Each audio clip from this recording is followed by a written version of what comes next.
So lately I was in Microplay, picking up some Game Boy and Game Gear games, as I tend to do. And I was just cashing out, up at the till, and I noticed this sitting behind the counter. And I could see the price tag from, behind the cashier. New for $49.99, and that's Canadian, so I thought that was a good price. I really don't need this thing. And maybe it was kind of an impulse buy. I've known what this thing is. I think it's pretty neat. Maybe I'm a sucker for good packaging. It is good packaging. I'll give Hyperkin points for the packaging.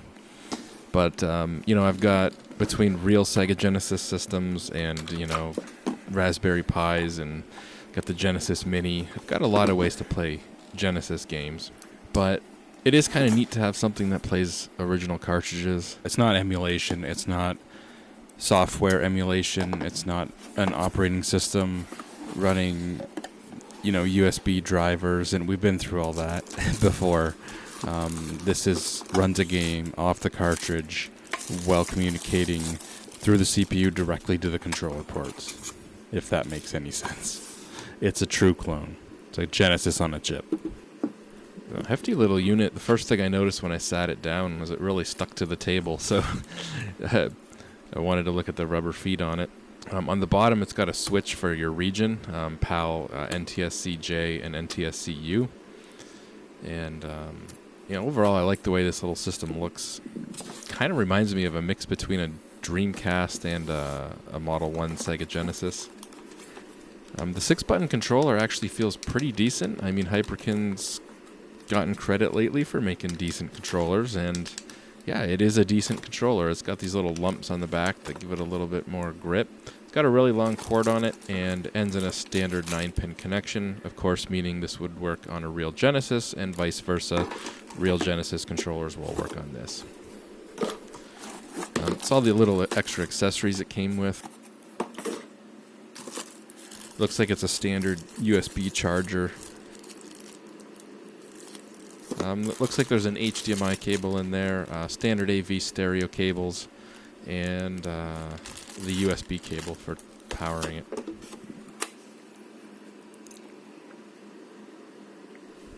On the back, it's got a micro USB port for power. It's got an HDMI port. It's got your standard composite AV out, and there's a switch back here for 4x3 or 16x9.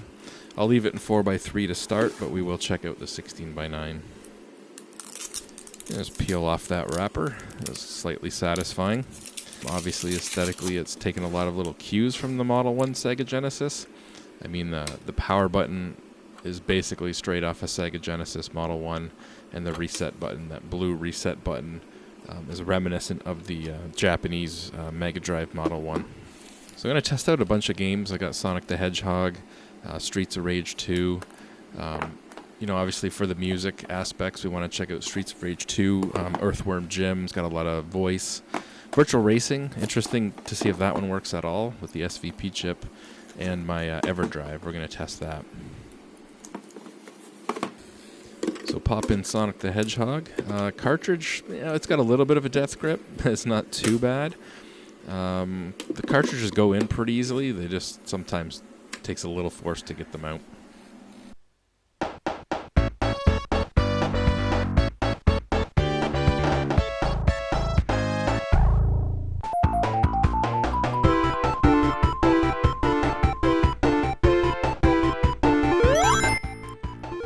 So Sonic the Hedgehog, almost right away, I noticed the music was slightly off. Well, that doesn't sound terrible. If you're familiar with it, you'll definitely notice it.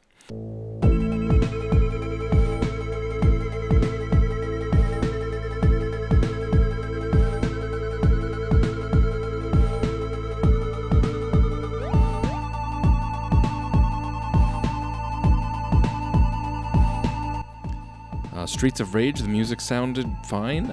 It was maybe a little quieter than it's supposed to be, but it sounded fine.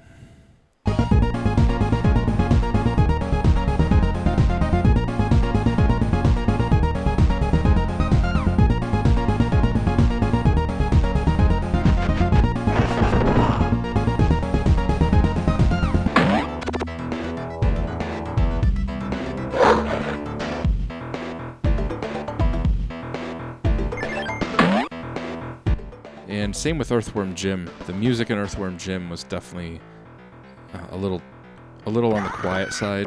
Just turn the volume up a little bit more, but it seemed like it was quieter than Sonic the Hedgehog, for example. And yes, virtual racing works. I wasn't really sure, kind of 50-50, whether virtual racing was going to work. I had a feeling it might, but I wasn't 100% sure. But it did work. And same with the Everdrive. I had a little issue at first. It wasn't working. It freaks me out. Well, it didn't really freak me out. Again, I wasn't really sure if it was going to work or not. I thought it might. Wasn't 100% sure again. But it does work. It was just a setting. Somehow one of the options, one of the settings in the options for SRAM got turned off. That's usually on like on or auto. So I must have been playing with those settings to try and get another game to work. The last time I used the Everdrive, and I forgot to set it back. But yeah, with the SRAM settings set to auto, which is where it normally is, it worked. Here on Revenge of Shinobi, I flipped the switch to 16:9. It doesn't change in real time. If you change the switch while you're playing a game, the aspect ratio won't change. You got to turn off the system and turn it back on again. One last thing. I was about to end the video, and I thought, you know what? I wonder if this thing will play Sega Master System games. I have that Power Base Mini FM little lets you play Master Systems on a Sega Genesis. And this I really wasn't sure. Like with Virtual Racing and the Everdrive, I thought, yeah, pretty good chance it's going to work. Not 100% sure if it will, but pretty good chance. This I really wasn't too sure about whether or not it was going to work. At first, the colors were way wrong. Like it was almost black and white, and there was like horizontal lines. It looked like almost like really big scan lines. It just didn't look right at all. And then I remember that little switch in the bottom, and I thought maybe it needs to be in PAL mode for some reason, because the colors almost look like if you try and play a PAL system on a NTSC TV or like vice versa. So I just thought I would try putting it in PAL, and sure enough, that fixed the color. That did fix the other issue, though. There's no sound. And I thought, well, great, the sound just doesn't work. But then I remember something else. There's a little button on the Power Base Mini FM cartridge. The button is normally the pause button, because when you're playing Master System games on a Master System, normally the pause button's on the system itself. So they thought of that when you're playing Master System games on a Genesis. They put the pause button on the cartridge.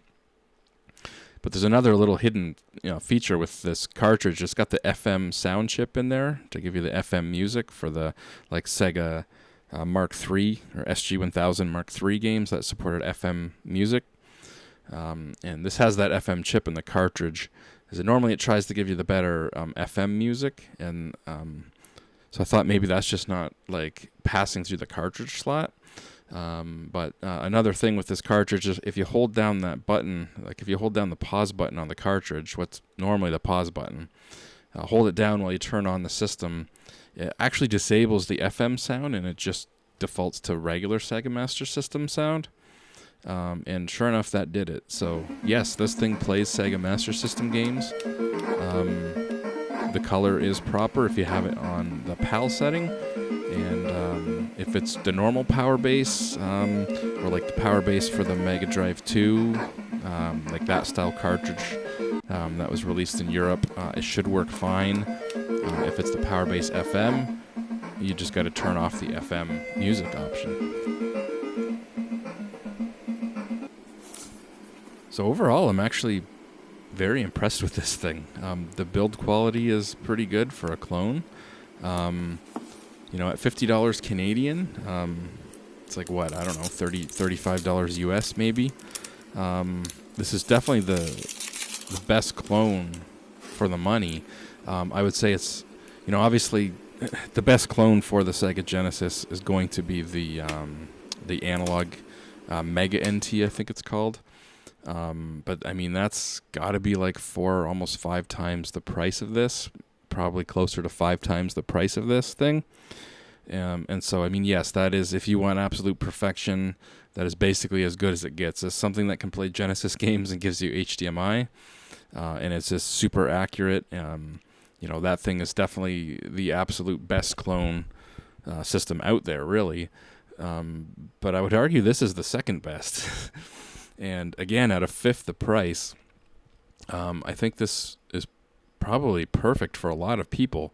The video's a little soft, but that doesn't really bother me too much. And the music in some games was either slightly off or a little too quiet. But in some games it sounded fine. So, the sound's not perfect, but it played Virtual Racing, which I know a lot of clones don't. It played my Everdrive, and again, a lot of clones don't. Even the Retron 5 doesn't work with the Everdrive cartridge, and that thing's like 4 times the price of this, or something like that. And it works with the Master System converter, so it worked with everything I threw at it. Some things I wasn't sure if it was going to, and it ended up that it did. Again, the build quality is pretty good. The included controller is decent, but works with real Genesis controllers, obviously. I did test it with a 3-button Genesis controller while playing Sonic the Hedgehog 2. Worked fine. And yeah, I definitely recommend this thing for, if you can find it for $50 Canadian or roughly $35 US. It's actually a really good clone system.